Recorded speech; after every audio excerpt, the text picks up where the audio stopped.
کیا آج جمہوریت مضبوط ہو گئی ہے؟ جی، آئین جب بھی بحال ہوگا اور سپریم کورٹ اپنے تجاوز سے پیچھے جائے گا تو جمہوریت مضبوط ہوگی. اور ہم نے اب دیکھا یہ 2 کیسز ہے نا، مرحوم بزنجو صاحب والا جو کیس تھا، جب ابھی یہ عدالت کا فیصلہ نہیں آیا تھا 2022 میں، اور پھر 2022 کے فیصلے کے نتیجے میں بھی تو ہارس ٹریڈنگ ہوئی نا، تب بھی تو گڑبڑ ہوئی، بڑی خرابی ہوئی. تو لہٰذا اس کا مطلب یہ ہے کہ جو خرابی ہے وہ اس کو آئین اور قانون کے ذریعے روکنے کی کوشش تو کی جا سکتی ہے، ختم نہیں کیا جا سکتا. تو لہذا ہمارا قیاس جو ہے بجائے یہ کہ سپریم کورٹ پارلیمان کے ممبران کو ووٹ ڈالنے سے روک دے، جو کہ سپریم کورٹ کا کام نہیں ہے، اس کے بعد اس ووٹ کے جو مضمرات ہیں اس کا وہ اراکین پارلیمان سامنا کریں. خرم صاحب، بات یہ ہے کہ ووٹ جو ہے، کہا جاتا ہے، ہم آپ لوگوں سے سنتے ہیں، بڑے جو سیاستدان ہیں، کہ ووٹ ایک مقدس امانت ہے. ایک شخص اس امانت میں خیانت کرتا ہے، اپنی جو امانت ہے پارٹی کی وہ بیچ دیتا ہے.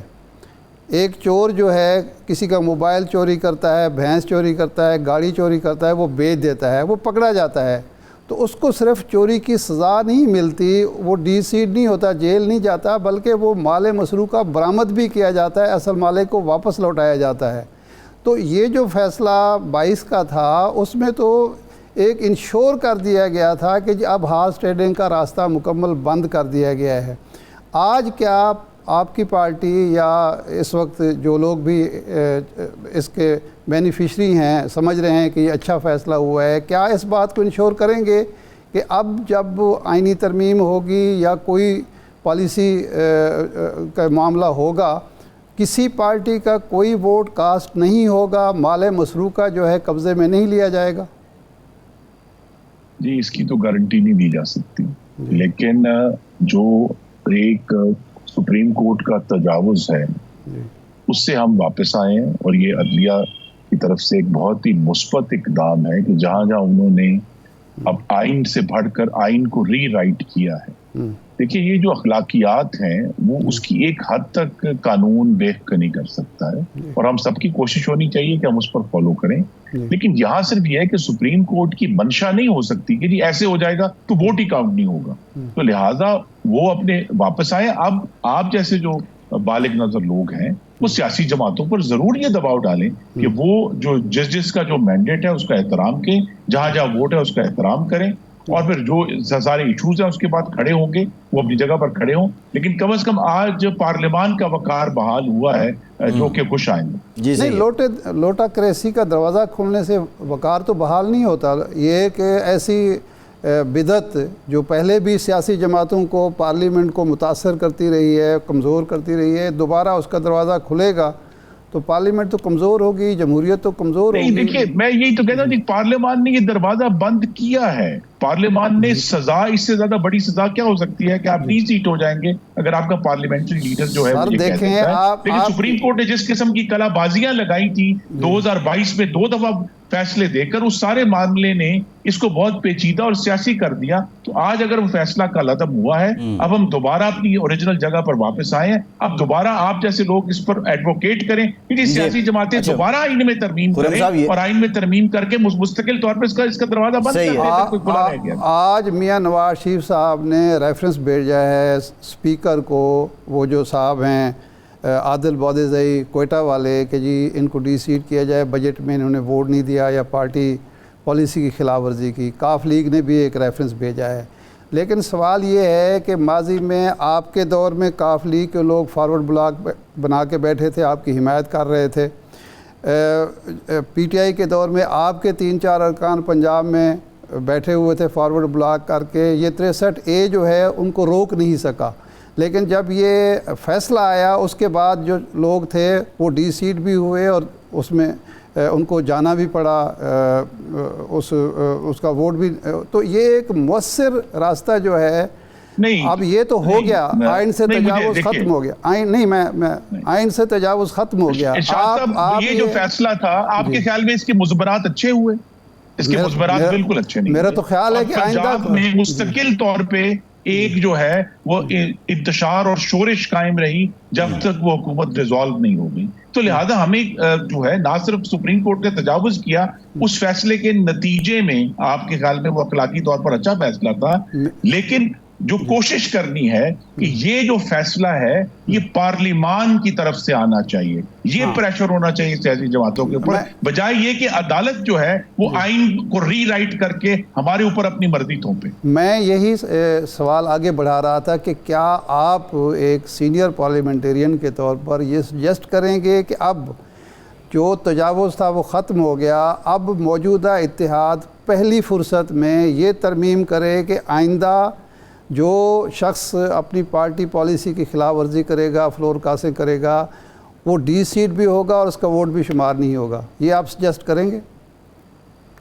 جی, اس کے اوپر ضرور گفتگو ہونی چاہیے اور بات ہو سکتی ہے, لیکن یہ میں ضرور کہوں گا کہ ووٹ دینے سے روکا نہیں جا سکتا. اس کے جو نتائج ہیں ان کو سخت کیا جا سکتا ہے, اس کو ڈی سیٹ کرنا آسان بنایا جا سکتا ہے, لیکن کسی رکن پارلیمان کو اپنی رائے کے اظہار سے روکا نہیں جا سکتا. میرا صرف اتنا سا پوائنٹ ہے. اس کے بعد آپ اگر اس کو پینلائز کرنا ہے یا اس کو سزا دینی ہے, اس کے طریقہ کار پہ ضرور ہم بحث کر سکتے ہیں, لیکن اس کو ووٹ دینے سے روکا نہیں جا سکتا. اصل اس سارے فیصلے میں جو خرابی تھی وہ یہی تھی کہ ان کو ووٹ دینے سے روک دیا. صحیح ہے. اچھا یہ بتائیے, ابھی S C O conference Pakistan میں ہو رہی ہے, چین کے وزیر اعظم پاکستان آ رہے ہیں, بہت اچھی بات ہے, بڑی خوشائند ڈیولپمنٹس ہیں یہ.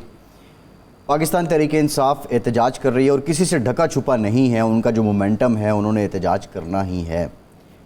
مولانا فضل الرحمان صاحب نے اس تناظر میں آج کہا کہ حکومت کا رویہ بھی بڑا عجیب ہے. ماضی میں ہم نے دیکھا کہ جب اپوزیشن احتجاج کرتی تھی حکومت وفد بھیجتی تھی, ان کو مناتی تھی, ان کو قائل کرتی تھی. ابھی محسن نقوی صاحب نے ایک پریس کانفرنس کی ہے, انہوں نے کہا ہے کہ آپ احتجاج نہ کریں. اسلام آباد میں فوج کی تعیناتی بھی ہو رہی ہے, لیکن پولیٹیکل اپروچ کے ساتھ پی ٹی آئی کو کیوں ڈیل نہیں کیا جا رہا کہ وہ احتجاج نہ کریں ان دنوں میں, اس کے بعد کر لیں؟ جی 10 سال سے کوشش کر رہے ہیں پولیٹیکل اپروچ کی. 10 سال پہلے یہی دن تھے بہت استدعا کی کہ آپ چند دن کے لیے اپنا دھرنا مؤخر کر دیں, چائنا کے صدر نے سی پیک پہ دستخط کے لیے آنا ہے, نہیں کیا. اور اس کے بعد کیا نتیجہ, پھر یہ اسلام آباد پر حملہ آور ہوئے اکتوبر 2016 میں, پھر 25 مئی 2022 کو حملہ آور ہوئے, پھر 9 مئی 2023 کو حملہ آور ہوئے. پھر دیکھیے کہ زبان کیا استعمال ہو رہی ہے. زبان وہ استعمال ہو رہی ہے جس کو آئین تحفظ نہیں دیتا. آئین یہ کہتا ہے انسائٹمنٹ ٹو این آفینس کو آئینی تحفظ حاصل نہیں ہے. جب ایک صوبے کا وزیر اعلیٰ کھڑا ہو کر پہلے جو ہے وہ خاتون صحافیوں کے بارے میں انتہائی بیہودہ زبان استعمال کرتا ہے, پھر خاتون وزیر اعلیٰ کے بارے میں نازیبا زبان استعمال کرتا ہے, پھر یہ دھمکی دیتا ہے کہ وہ اپنے صوبے کا لشکر لے کر ایک دوسرے صوبے کی جیل توڑ کر قیدی کو رہا کرے گا, پھر یہ دھمکی دیتا ہے کہ وہ لشکر لے کر دوسرے صوبے کے دارالحکومت پر حملہ آور ہوگا. These are incitements to an offense. یہ جرم کرنے کی ترغیب ہے اور اکسانا ہے. خرم صاحب سوال یہ ہے, خرم صاحب دیکھیں, خرم صاحب بات یہ ہے پی ٹی آئی کا طرز سیاست بطور اپوزیشن احتجاج بھی جو ان کا طریقہ کار ہے وہ ڈھکا چھپا نہیں ہے. وفاقی حکومت میں آپ ہیں, بطور وفاقی حکومت صوبائی حکومت کے ساتھ ایک رابطہ کار. اب یہ انتہائی اہم موقع ہے پاکستان کے لیے. کیا آپ کی طرف سے کوئی وفد گیا, کیا وفاقی وزراء جا کے قائل کرنے کی کوشش کی, کم از کم آپٹکس کے لیے ہی صحیح کوئی جسر تو وفاقی حکومت شو کرے ان کو کہ بھائی آپ یہ کام نہ کریں؟ ایک جلسہ جس جتھے کی قیادت جو ہے محترم وزیر اعلیٰ خیبر پختونخوا فرما رہے ہیں کہ آپ کے خیال میں اس سے کوئی مہذب گفتگو ہو سکتی ہے؟ مستقل آپ روزانہ کے ان کے وی لاگز اگر آپ نوٹ فرمائیں جو وہ پیغام ایشو کر رہے ہیں, وہ تو مستقل تشدد کی دھمکیاں دے رہے ہیں, وائلنس کی انسائٹمنٹ کر رہے ہیں, اور اس کے اندر مجھے بڑا دکھ ہے کہ لسانی اور نسلی تعصب بھی ڈال دیتے ہیں اس کے اندر. تو یہ تو بہت ہی پریشان کن بات ہے. اس کا مطلب یہ ہے کہ وہ پاکستان کے جو اعلیٰ ترین مفادات ہیں, وہ جماعت جو کہتی ہے کہ ہم 31% ووٹ لینے والے سب سے بڑی جماعت ہیں, وہ پاکستان کے اعلیٰ ترین مفادات کو نقصان پہنچانے کی دھمکیاں دے رہے ہیں اور در پہ ہیں. انہوں نے آج کہا کہ جی ہمیں معلوم ہے کہ ملیشیا کے وزیر اعظم اسلام آباد میں, اس کے باوجود حملہ آور ہوں. اچھا خرم صاحب یہ فرمائیں کہ اب جو ہی فیصلہ آیا، یہ خبر آئی منظر عام پر کہ قومی اسمبلی اور سینٹ کا اجلاس پیر یا منگل کو بلایا جا رہا ہے، پہلے اتوار کی بات تھی پھر پیر کا ہے، آپ خلاف ہیں ہارس ٹریڈنگ کے، جب مولانا فضل الرحمان صاحب تیار نہیں ہیں پہلے کی طرح، آج بھی انہوں نے پریس کانفرنس کی، تو یہ اجلاس بلانے کا مقصد یہ ہے کہ پی ٹی آئی کے لوٹوں کے ذریعے آپ آئینی ترمیم منظور کرانا چاہتے ہیں اور آئینی عدالت بنانا چاہتے ہیں، تو آپ سمجھتے ہیں کہ یہ مناسب ہوگا کہ اس فیصلے کا فائدہ اٹھا کر کچھ لوگوں کی وفاداریاں تبدیل کرائی جائیں اور مرضی کی آئینی ترمیم کر لی جائے؟ ارشاد صاحب، یہ جو آئینی ترمیم ہے اس پر مجھے تب یقین آئے گا جب کابینہ کے سامنے اس کا مسودہ جائے گا اور کابینہ اس کی منظوری دے گی۔ اس سے پہلے تو صرف قیاس سرائیاں ہیں، یہ اجلاس بلا رہے ہیں نہیں بلا رہے، کیسے ہوگا۔ اور جہاں تک مولانا کا تعلق ہے، ان سے مسلم لیگ نون کے، پاکستان پیپلز پارٹی کی اعلیٰ قیادت کے دہائیوں سے مراسم ہیں۔ خرم صاحب، یہ آئینی ترمیم سے جدیدہ نہیں ہے معاملہ، ایک سیکنڈ، ان کے پاس بار بار جائیں گے اور آخر وقت تک ان کو ہم حمایت کی درخواست کریں گے کہ تاکہ وہ اس آئینی ترمیم کا حصہ بنے اور اس کو کامیاب کریں۔ نہیں سر، یہ قیاس آرائیاں نہیں ہیں، ایک دن اجلاس صبح شروع ہوا 11 بجے، رات 1 بجے تک چلتا رہا اور ممبران بیچارے تھک ہار گئے، قومی اسمبلی کے بھی سینٹ کے بھی، تو وہ اسی دن منظور، اور مولانا فضل الرحمان نے کہا کہ ہمیں کہا گیا کہ کل کا سورج طلوع نہیں ہونا چاہیے، اس کی منظوری ضروری ہے ورنہ آسمان گر جائے گا، اگرچہ گرا نہیں ہے۔ تو یہ کیا سارائیں تو نہیں ہے، حکومت کی تو کوشش ہے، اور یہ آپ کے ہی ممبران یہ کہہ چکے ہیں جی 5 اکتوبر سے پہلے ہم نے منظور کرانا ہے۔